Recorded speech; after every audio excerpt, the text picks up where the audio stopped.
হযরত শাহজালাল আন্তর্জাতিক বিমানবন্দরে সম্প্রতি এক যাত্রীর ভিডিও সামাজিক মাধ্যমে বেশ ভাইরাল হয়েছে। ওই ভিডিও ভাইরাল হওয়ার পর থেকে শুরু হয় নানা আলোচনা, এমনকি ওই ভিডিও নিয়ে বিভ্রান্তিকর তথ্য ছড়ানো হয়। এমন তথ্য সামনে আসতেই নিজেদের অবস্থান পরিষ্কার করেছে বেসামরিক বিমান চলাচল কর্তৃপক্ষ। কি বললেন তারা? বিস্তারিত থাকছে জান্নাতুন নাহার জেরির ডেস্ক রিপোর্টে।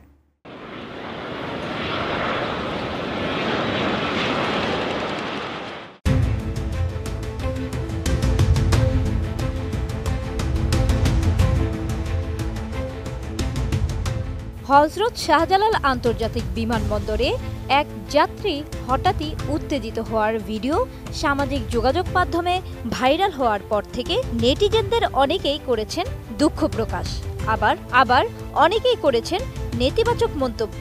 অবশেষে ভাইরাল ওই ভিডিওর ব্যাখ্যা দিল বিমানবন্দর কর্তৃপক্ষ বেবিচক। ৪ জুন রাতে একটি সংবাদ বিজ্ঞপ্তি দেয় বেবিচক।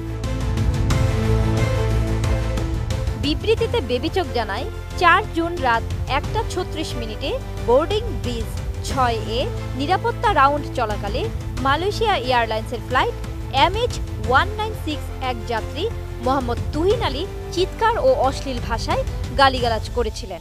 এ সময় মালয়েশিয়া এয়ারলাইন্সের ২ প্রতিনিধি তাকে শান্ত করতে এবং তার পাসপোর্ট ও ব্যাগ বুঝিয়ে দিতে চেষ্টা করলেও তিনি সহযোগিতা করেননি। বিশ্বমানের থার্মিক্স রড, সালাম স্টিল থার্মিক্স, দেশের একমাত্র থার্মিক্স রড।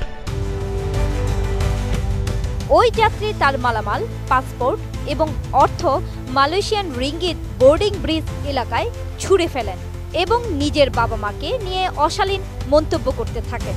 এতে করে পরিস্থিতি উত্তপ্ত হয়ে ওঠে এবং আশেপাশের লোকজন জড়ো হতে থাকে। এর ফলে ওই বোর্ডিং ব্রিজে অন্য একটি ফ্লাইটিংয়ের স্ক্যানিং কার্যক্রমও বিঘ্নিত হয়।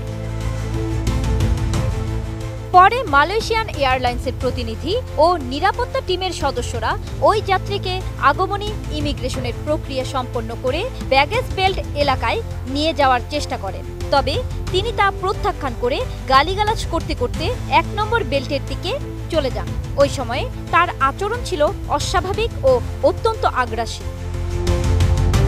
পরিস্থিতি নিয়ন্ত্রণে আসার পর তার ভাই ও চাচার সঙ্গে যোগাযোগ করা হলে তারা জানান, যাত্রী আগেও মাদকাসক্ত অবস্থায় এমন আচরণ করতেন এবং বৃষ্টির রাতে তাকে নিতে বিমানবন্দরে আসা সম্ভব নয়। পরে যাত্রী ধীরে ধীরে স্বাভাবিক হলে ভোর ৫টা ৩০ বিমানবন্দর ত্যাগ করেন। বেবিচক জানিয়েছে, ঘটনার সময় বিমানবন্দর কর্তৃপক্ষ, সিভিল এভিয়েশন এবং সংশ্লিষ্ট এয়ারলাইন্স প্রতিনিধিরা পেশাদারিত্ব ও ধৈর্যের সঙ্গে পরিস্থিতি মোকাবেলা করেছেন। তবে ঘটনাটির কিছু অংশ ভিত্তিহীনভাবে প্রচারিত হওয়ায় জনমনে বিভ্রান্তি সৃষ্টি হয়েছে বলে জানানো হয়েছে বেবিচকের বিজ্ঞপ্তিতে। এ কারণে ভবিষ্যতে এ ধরনের ঘটনা প্রকাশের ক্ষেত্রে যথাযথ তথ্য যাচাই করে সংবাদ প্রচারের আহ্বান জানিয়েছে বেসামরিক বিমান চলাচল কর্তৃপক্ষ, যাতে দেশের গুরুত্বপূর্ণ অবকাঠামোর ভাবমূর্তি ক্ষুণ্ণ না হয়। জান্নাতুন Nahar Jerry, desk report, ATN news.